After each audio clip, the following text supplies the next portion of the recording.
지역 이슈를 속 시원히 풀어보는 헬로우 이슈토크 시간입니다. 제물포 고등학교를 이전하고 교육 복합단지를 조성하겠다. 지난 3월 인천시 도성훈 교육감이 밝힌 제물포고 송도 이전을 두고 지역 주민들은 물론 정치권까지 논쟁이 뜨겁습니다.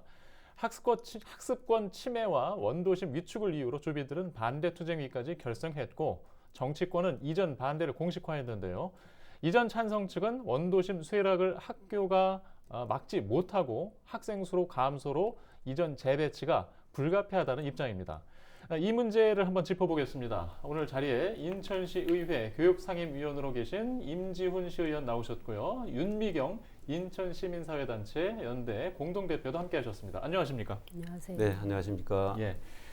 자, 앞서 좀 설명이 좀 제가 길었는데요. 일단 뜨거운 감자, 교육계에서 지금 가장 핫한 소식 중에 하나입니다. 자, 인천시 교육감이 이전 문제를 지난 3월에 내놨다고 말씀드렸는데 일단 배경부터 좀 확인해 볼 필요가 있는 것 같아요. 자, 임 의원께서 좀 설명해 주시죠. 네, 이전 배경은 대략적으로 한 세 가지 정도 있는 것 같습니다. 첫 번째는 학생 수 감소, 그리고 원거리 통학에 대한 문제, 이런 문제인데 인천 제물포고등학교가 예전에는 2,000명이 넘는 그런 네. 큰 학교였습니다. 그러다가 올해 신입생이 416명으로 이렇게 급감속을 했는데 그런 문제로 해서 일단 학생 수 감소 요인이 있고 또 네. 하나는 인근에 있는 학교들, 즉 중구나 동구에서 오는 학생 수가 보다 외부에서 오는 학생 수가 훨씬 많습니다. 네. 그래서 외부에서 오는 학생들이 통학거리가 멀다 보니까 올해만 해도 제물포고에 배정된 외부 학생들 중에서 15명 정도가 2월 달에 벌써 다른 데로 전학을 갔습니다. 그래서 그런 통학로에 대한 문제점을 들어서 배경으로 보고 있고, 두 번째는 교육부의 적정 규모 학생 육성 방침에 따라서 학교의 운영에 정상화를 가겠다. 네.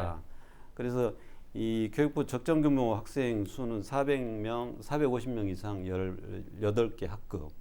현대 제물포 고등학교는 450명 미만이기 때문에 관리 대상이다. 이렇게 보고 있고요.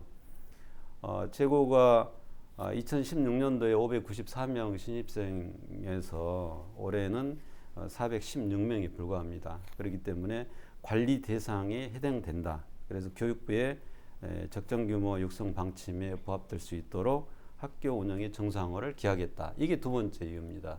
그리고 세 번째는 대입 내신에서 매우 네. 불리하다. 이 학부모님들의 최대 관심사가 대입 입시거든요. 그런데 일반고 같은 경우는 4% 이내의 내신 1등급 학생 수가 12명인데 비해서 이 제물포고등학교는 1등급이 5명에 불과하다. 그래서 이런 학부모님들의 걱정이 많다. 이렇게 이 세 가지를 가지고 배경으로 보고 있고요. 그래서 이전한 이후에 그곳에 학교 복합센터를 짓겠다. 기존에 이 진로학습원 같은 경우는 전에 이 당초에 영종도에 들어가도록 되어 있습니다. 그런데 접근성이 떨어진다. 그래서 중퇴해서 부결이 났어요. 그래서 진로교육원 그리고 남부 지원 이 교육청이 굉장히 노후됐습니다. 오래됐어요. 그래서 이 공간이 협소하고 이 근무 이 능력이 떨어지고 또 일부 민원인들이 굉장히 불편하다. 접근성도 떨어지고 또 주차장도 협소하다. 그래서 그런 이 남부 지원청 또 유아교육진흥원 또 지역사회를 위해서 생태의 공간 이런 거를 만들기 위해서 교육복합단지로 이렇게 조성을 하겠다라는 그런 배경을 가지고 있습니다. 여러 가지 이유나 배경에서 이해가 가는 부분이 있어요. 근데 제일 일단 학생 수의 변화가 걱정으로 들리는데 이게 얼마나 지금 심각한 상황입니까? 현재 제물포고등학교 1학년 학생이 130여 명 정도 되는데요. 네. 운동부인 20여 명을 빼면 거의 100명 미만이 학교를 다니고 있는 지금 실정이거든요. 네.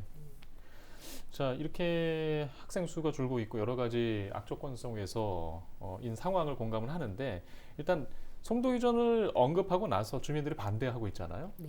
주민들이 반대하는 것, 이 학습권 침해와 더불어 자녀가 있는 가구의 이탈이 가속화될 것이라는 이유를 얘기하고 있는데 자, 이 상황 주민들의 의견에 대해서 두 분은 어떻게 생각하십니까? 임 의원 먼저 말씀해 주시죠. 주민들 의견을 저는 존중을 해요. 네. 그리고 이 지역에 있는 학교가 다른 지역으로 이 재배치 된다는 것에서 찬성하시는 의원님, 저 지역 주민들은 그렇게 많지 않을 겁니다. 네. 저희 지역도 작년에 이제 그런 유사한 사례가 있었는데, 작년에 인근에 있는 학교 2개 학교가 뭐 송도나 청라로 이전을 하겠다라는 그런 이제 여론이 있어가지고 여론을 저희들이 이제 정치권과 또 지역 주민들과 또 교육청과 이렇게 해서 해결을 했습니다. 그때 당시에. 네. 근데 학습권 이 주민들이 이탈하는 거는 단순하게 이 학교 문제만은 아니에요. 주로 특히 원도심들은 네.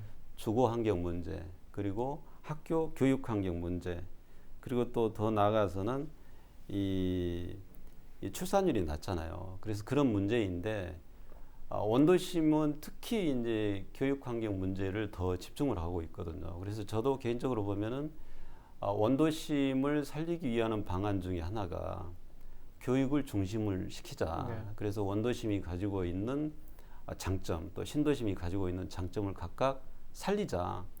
원도심에서 장점을 신도심에서 단점으로 보고, 또 반대로 신도심의 장점을 원도심에서 단점으로 보고, 이렇게 되면은 결국은 이 교육 환경을 개선할 수가 없습니다.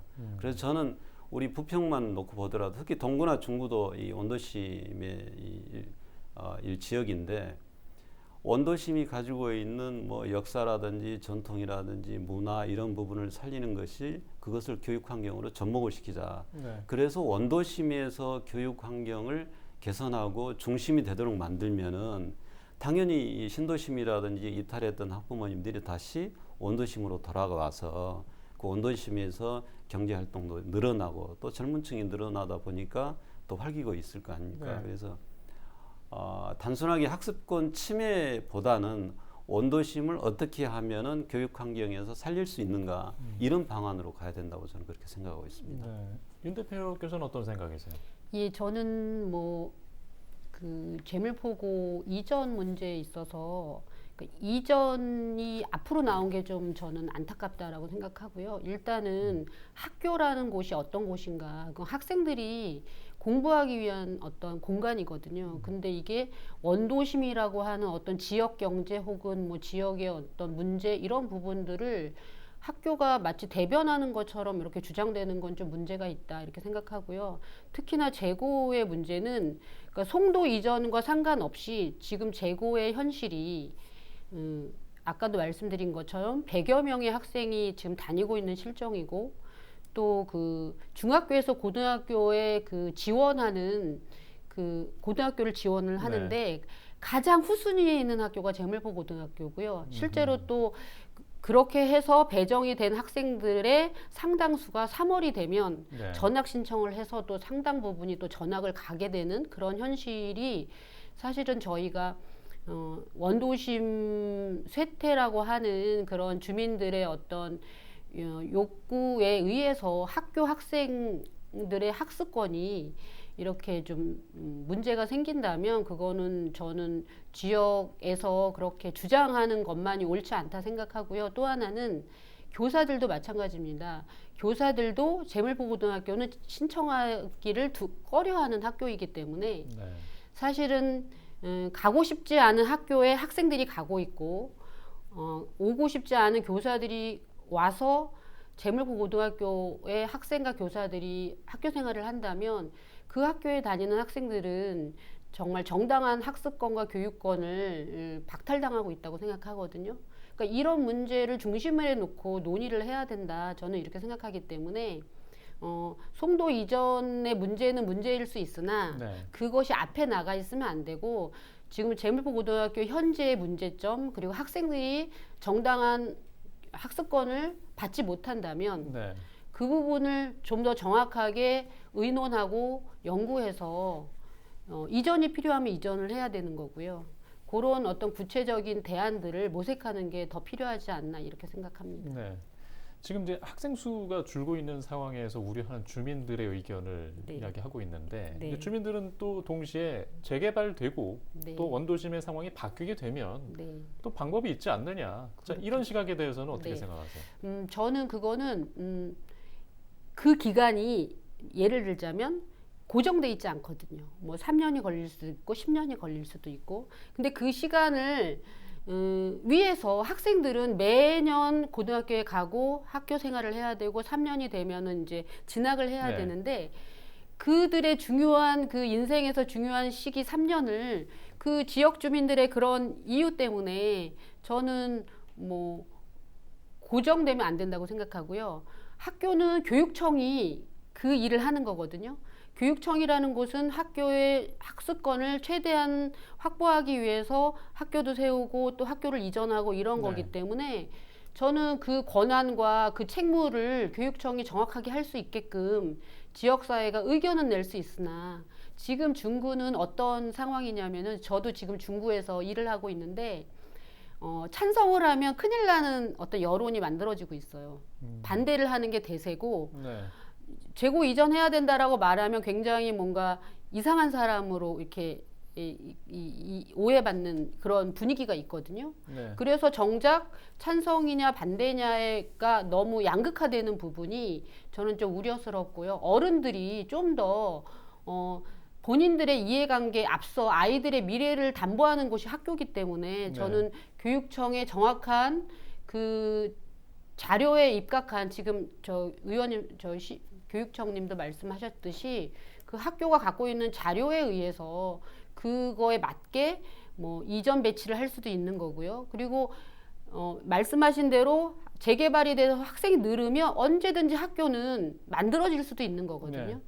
그 재고의 전통이라는 것이 사실은 그때는 선발 집단이었기 때문에 어떤 그 우수한 학생을 배출한 인재를 갖고 있는 학교로서의 어떤 명예가 있는 것이고 지금은 평준화되어 있는 학교, 일반화된 고등학교, 인문계 고등학교 안에서 그 부분은 조금 더 다시 우리가 재인식해야 되지 않나. 네. 네, 그렇게 생각합니다. 주민들이 이제 걱정하는 것 중에 또 한 가지가 이제 학교마저 빠져나가면 그런 원도심이 어떤 더 쇠락하지 않겠는가 이 걱정이 상당히 앞에 있어요.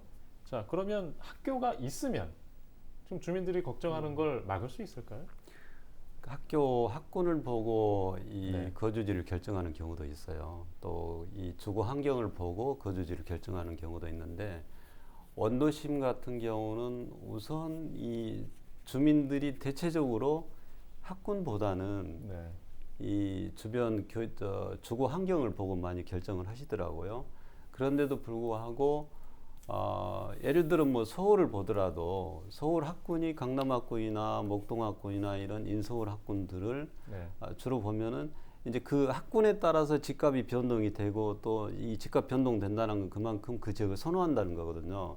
그래서 일부 지역, 즉 원도심 일부 지역은 대다수 이 부모님들이 요구를 한 게 유명한 좀 나은 학군을 만들어 달라는 취지인데 교육청 입장에서는 학생 수요 발생 유발에 따라서 또 학군을 만들어야 되지 않습니까? 근데 그런 기로에 놓인 게 바로 지금 시점이거든요. 네. 근데 우리 저 대표님 말씀처럼 원도심이 지금은 일시적으로 이렇게 슬럼화되거나 인구가 감소가 돼요. 거의 대부분 원도심 자체가 도시 정비, 재건축, 재개발 사업 때문에 인구가 많이 빠져 있습니다. 우리 부평만 보더라도 많이 빠졌는데 향후 3년간 정도 계획을 보면 인구가 굉장히 많은 유입이 돼요.